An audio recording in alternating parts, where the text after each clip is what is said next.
आप सबको जानकर ये प्रसन्नता होगी कि हिमाचल प्रदेश विधानसभा का परिसर तपोवन जो है, यहाँ ऐतिहासिक CPA जोन 2 का सम्मेलन होने जा रहा है। CPA से अभिप्राय है कॉमनवेल्थ पार्लियामेंट्री एसोसिएशन, और जोन 2 क्योंकि सारा राष्ट्र जो है लोकसभा के माध्यम से जोन्स में बटा है, और जोन 2 स्टेट्स जो हैं उसमें 5 राज्य आते हैं, जिसमें हिमाचल प्रदेश है, पंजाब है, हरियाणा है, जम्मू कश्मीर है और दिल्ली है। तो ये 5 राज्यों का जो जोन है, इसकी जो कन्वीनरशिप है, ये पिछले साल हर वर्ष जो है इसका कन्वीनर अपॉइंट होता है, फिर लोकसभा उसको कंटिन्यू करती है, चेंज करती है। तो इन 5 राज्यों की कन्वीनरशिप मुझे जो है लोकसभा के माध्यम से मिली, और ये जो जोन 2 की जो कॉन्फ्रेंस है इन 5 राज्यों की, विशेष रूप से वो यहाँ CPA के माध्यम से हमारे तपोवन के परिसर में जो है आयोजित हो रही है, जो पहली बार ऐतिहासिक है। जैसे हिमाचल प्रदेश की विधानसभा कौंसिल चैम्बर के नाम से जो शिमला में जानी जाती है, उसमें पहला जो सम्मेलन हुआ है, कॉन्फ्रेंस हुई है, वो 1921 में हुई है, और उस समय के जो अध्यक्ष फ्रेडरिक वाइट जो ब्रिटिशर थे उनके द्वारा हुई। फिर उसके बाद मुसलसल और देश में पहली जो ये लोकसभा और विधानसभाओं से मुतल्लिक चुने हुए प्रतिनिधियों की जो सम्मेलन है, ये देश में पहला सम्मेलन शिमला में हुआ है, और उसी के तर्ज पर अभी लास्ट ईयर भी जो है 13वीं विधानसभा में 100 वर्ष उसके मनाए गए थे, जिसमें आदरणीय प्रधानमंत्री जी ऑनलाइन और लोकसभा के अध्यक्ष जो वर्तमान में भी हैं वो उसमें भी आए थे। तो हिमाचल प्रदेश वैसे तो ऐतिहासिक है, जहाँ तक जो यहाँ का हमारी जो विधानसभा है, विधानमंडल है, क्योंकि वो सीट ऑफ पार्लियामेंट भी रही है, समर कैपिटल रही है, और जब सिलेक्टिव गवर्नमेंट थी जिसका हाउस 145 का था, जिसमें 104 मेंबर चुनकर आते थे, 41 नॉमिनेट होते थे, उस समय वाइसराय के टाइम में जब हम आज़ाद नहीं थे या आज़ादी की तरफ अग्रसर थे, तब से सम्मेलनों का आयोजन की शुरुआत हिमाचल प्रदेश शिमला से हुई है। और ये दूसरा परिसर वर्ष 2003 और 2007 के दौरान तपोवन में उस समय के माननीय मुख्यमंत्री श्री वीरभद्र सिंह जी के द्वारा इसको निर्मित किया गया, इस दृष्टि से कि जो विंटर्स है उसका विशेष जो सत्र है विधानसभा का, उसको उस समय की सोच ये थी कि इसको जो है हम विंटर सेशन के रूप में और विंटर सोजॉर्न के रूप में, जो हमारा निचला क्षेत्र है, क्योंकि हिमाचल प्रदेश बर्फ़ से ढका हुआ रहने वाला प्रदेश है, और इसके निचले जो पहाड़ हैं उसका तापमान लगभग मैदानी इलाकों से मिलता है। तो यहाँ जो भौगोलिक परिस्थितियाँ हैं, उन परिस्थितियों को मद्देनज़र रखते हुए इस सोच के माध्यम से यहाँ इस परिसर का निर्माण हुआ, और इसमें विधानसभा सत्र आयोजित होते रहे हैं। लेकिन इस प्रकार की जो व्यवस्था है वो पहली बार हम इसमें करने जा रहे हैं। यहाँ हमारे जो निचले क्षेत्रों के लोग हैं, चाहे वो कांगड़ा से संबंधित हैं, चंबा से हैं, हमीरपुर से हैं, या पार्ट ऑफ मंडी से है, बिलासपुर से हैं, वो ये चाह रहे थे कि इस परिसर का अधिक से अधिक यूज़ हो, और यहाँ जो है ट्रेनिंग प्रोग्राम भी ऑर्गेनाइज कराए जाए, कुछ और सम्मेलन भी हों। तो उस दृष्टि से हमने इसकी शुरुआत अभी जो है CPA जोन 2 की मीटिंग से हमने शुरू की है, और मुझे ये पूर्ण विश्वास है कि जैसे ये जोन 2 की कॉन्फ्रेंस का आयोजन यहाँ पर संपन्न होगा, उसके बाद ये परिसर जो है राष्ट्र स्तर के ऊपर लोकसभा और विधानमंडलों के लिए अन्य जो गतिविधियां हैं, ट्रेनिंग प्रोग्राम्स हैं, या अन्य जो बहुत सारे कार्यक्रम लोकसभा के द्वारा अन्य प्रदेशों में आयोजित होते हैं, विधानमंडलों में आयोजित होते हैं, उसमें प्राथमिकता पर धर्मशाला आएगा, ऐसा मुझे पूर्ण विश्वास है। उस दृष्टि से भी जो है हमने जो है तपोवन का चयन जो है हमने किया है, जिस पर आदरणीय लोकसभा के स्पीकर श्री ओम बिरला ने हमको जो है पूरा जो है उसमें जो है सपोर्ट भी दिया है और उन्होंने हमारे इस आइडिया को अप्रूव भी किया है और वो भी इस सम्मेलन में आएंगे। तो ये सम्मेलन जो है 29 तारीख को सारे डिग्नेटरीज यहाँ आएंगे। उसमें विशेष रूप से 5 राज्यों के माननीय अध्यक्ष, उपाध्यक्ष, नेता प्रतिपक्ष और वहाँ से विप, चीफ विप और डिप्टी चीफ विप जो भी है वो विशेष रूप से इस सम्मेलन में आमंत्रित है। जो विषय हमने रखे हैं जिनके ऊपर अंदर चर्चा होगी, डेलिब्रेशन होगा, उसमें 5 राज्यों के 5-5, 6-6 माननीय विधायक जो चीफ विप है, डिप्टी चीफ विप है, वहाँ ऑपोजिशन के लीडर हैं, उपाध्यक्ष हैं, अध्यक्ष हैं, वो अपना जो उनका जो अपना व्यू पॉइंट जो है उस सम्मेलन में वो विशेष रूप से उसमें रखेंगे। इसके अलावा जो है हमने कुछ और माननीय अध्यक्ष जो हैं देश भर से उनको भी निमंत्रण दिया है, जिन्होंने जो है जो आना चाहते थे इस सम्मेलन में। उसमें उत्तर प्रदेश के माननीय अध्यक्ष आ रहे हैं, गुजरात के माननीय अध्यक्ष इसमें शामिल हो रहे हैं और तेलंगाना के अध्यक्ष और चेयरमैन यहाँ इस सम्मेलन में उपस्थित हो रहे हैं। कर्नाटका के अध्यक्ष और जो उनके काउंसिल के जो चेयरमैन हैं वो भी इस सम्मेलन में हिस्सा ले रहे हैं और लोकसभा के माननीय अध्यक्ष तो विशेष रूप से सम्मेलन में 2 दिन लगातार उपस्थित रहेंगे। राज्यसभा के डिप्टी चेयरमैन हरवंश जी वो भी इस सम्मेलन में हिस्सा ले रहे और प्रदेश से हमारे जो नेता प्रतिपक्ष हैं, पार्लियामेंट्री अफेयर मिनिस्टर हैं, हमारे डिप्टी चीफ विप हैं, क्योंकि चीफ विप तो है नहीं, डिप्टी चीफ विप हैं, और यहाँ से एग्जीक्यूटिव कमेटी है, सीएम साहब एग्जीक्यूटिव कमेटी है जो उसके सदस्य हैं 5, वो इस सम्मेलन में हिस्सा लेंगे और इसको सुशोभित करेंगे। हमारे इस सम्मेलन को प्रदेश के हमारे माननीय मुख्यमंत्री जी मुख्य अतिथि के रूप में सम्मेलन का जब उद्घाटन होगा, शुरुआत होगी, उस दिन वो विशेष रूप से मुख्य अतिथि के रूप में यहाँ उपस्थित रहेंगे, जिस दिन ओम बिरला भी होंगे। और माननीय राज्यपाल महोदय जो है जब समापन होगा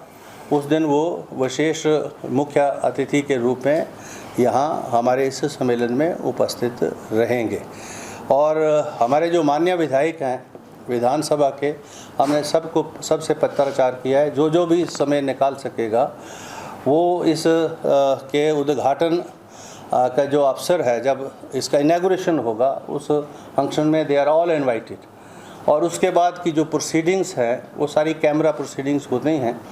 वो अंदर जो विधानसभा से जो लोग हमने 5 विधानसभाओं से जो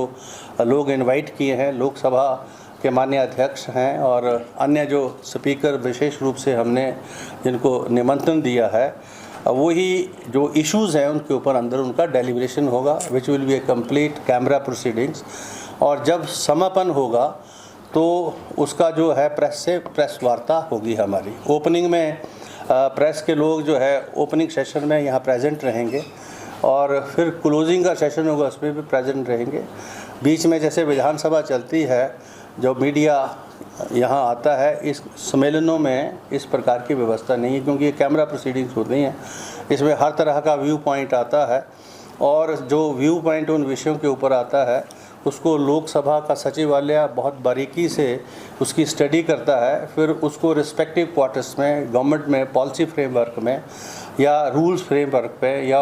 अमेंडमेंट, कॉन्स्टिट्यूशनल अमेंडमेंट के रूप में जो उसको विशेष रूप से जो है वो वहाँ रिस्पेक्टिव क्वार्टर्स के साथ उठाता है। तो हमारे जो विषय हैं जो हमने रखे हैं, जो लोकसभा की सहमति के साथ हैं,